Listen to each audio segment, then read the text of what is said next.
Imagine being left alone on a deserted island miles from civilization, with nothing but a musket, a knife, and your wits to keep you alive. No way to escape. No one coming to rescue you. This isn't just a story, it's the real-life nightmare of Alexander Selkirk, a man who dared to defy his captain only to find himself marooned in the middle of nowhere.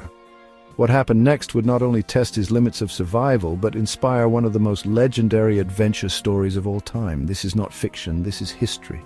And it all begins with one fatal argument aboard a doomed ship. The Cinque Ports slice through the dark waters of the South Pacific, its sails creaking under the weight of the wind. On deck, sailors went about their tasks, some laughing, some grumbling, all hardened by months at sea. But beneath the surface, trouble brewed. The ship was old, leaking, and disease had thinned the crew's ranks. Among them stood Alexander Selkirk, a Scotsman with sharp eyes and a sailor's instinct staring at the ship's hull as water seeped through widening cracks. He knew danger when he saw it. "You look troubled, Selkirk. Seasick, are we?" Alexander Selkirk, though. "It's not the sea that makes me sick, Captain. It's this ship. She's coming apart beneath us," Thomas Stradling, though. "And yet she still floats. You worry too much." "Mark my words, this ship won't see England again. We need to repair her, or we're all as good as dead." Days later, the Cinque Ports lay anchored off a lonely, uncharted island, a rugged stretch of land covered in thick jungle battered by the unrelenting waves of the Pacific.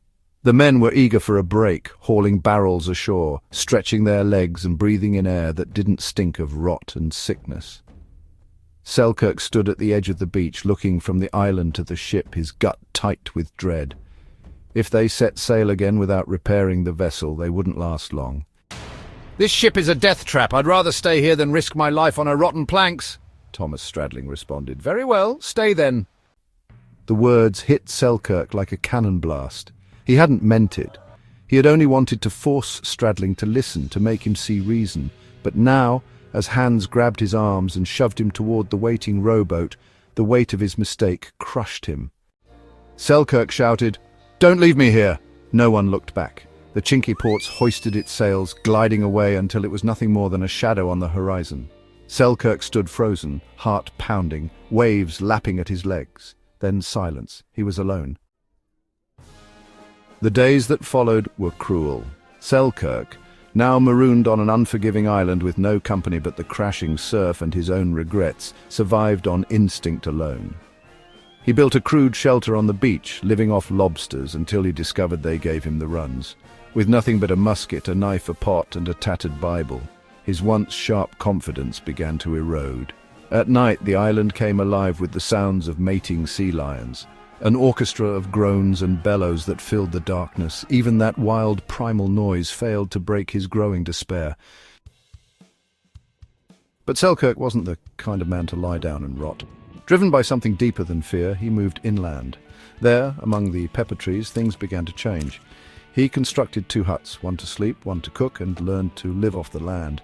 Goats left behind by past sailors became his lifeline, both for meat and eventually clothing. When rats attacked him in his sleep, he didn't curse the night. He tamed feral cats and turned them into his guardians. When his musket ran out of powder, he didn't starve. He ran goats down through thick underbrush with nothing but speed and sheer will. By the time a Spanish ship spotted him and sent men ashore to capture him, Selkirk had become a ghost in the jungle. Untouchable, uncatchable, moving with the fluid grace of a wild animal. They hunted him, but he vanished like smoke. 4 years and 4 months passed. The man who had once pleaded to be let back aboard the Cinque Ports was gone. In his place stood something stronger, leaner, tougher, more in tune with the earth than any man had a right to be. When Woodes Rogers's English privateer finally dropped anchor offshore, it wasn't just a rescue, it was a resurrection. Selkirk, now bearded and barefoot in goatskins, emerged from the trees.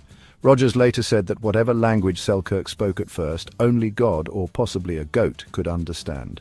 But it didn't matter, he was alive, and when Rogers' crew, sick with scurvy and half-starved, saw him chase down and slaughter goats to feed them, they saw more than a castaway. They saw a survivor. Selkirk became second mate aboard Rogers' ship, the Duke. He wasn't done with the sea, not yet. Together, they captured a treasure-laden Spanish galleon and sailed for glory. When Selkirk finally returned to England, he was older, wealthier, and unexpectedly famous. His tale inspired Daniel Defoe's legendary novel Robinson Crusoe, though the world would never know just how much of that story was born from one real man's will to live. He died at sea 2 years after Crusoe's tale hit the shelves, taken by yellow fever. No grand farewell, no monument, just the deep, endless blue swallowing him one last time. But Selkirk's story lives on, not in fiction, in truth. And if you want to dive deeper into untold stories that blur the line between myth and reality, if you crave dark history, raw survival, and secrets the world forgot, subscribe to Dark Nexus. Because the shadows are deeper than you think, and we're just getting started.